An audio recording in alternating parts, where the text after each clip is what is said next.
ದೇವರೇ ದೈವ ಕಣೋ.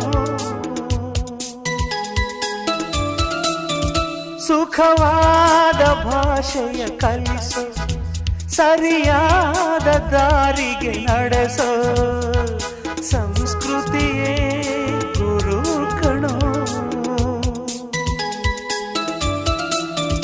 ಮರೆತಾಗ ಜೀವನ ಪಾಠ ಕೊಡುತ್ತಾನೆ ಚಾಟಿಯ ಏಟ.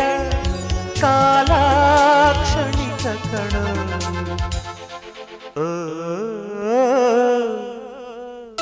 ಈ ಭೂಮಿ ಬಣ್ಣದ ಬುಗುರಿ ಆ ಶಿವನೇ ಚಾಟಿ ಕಣೋ.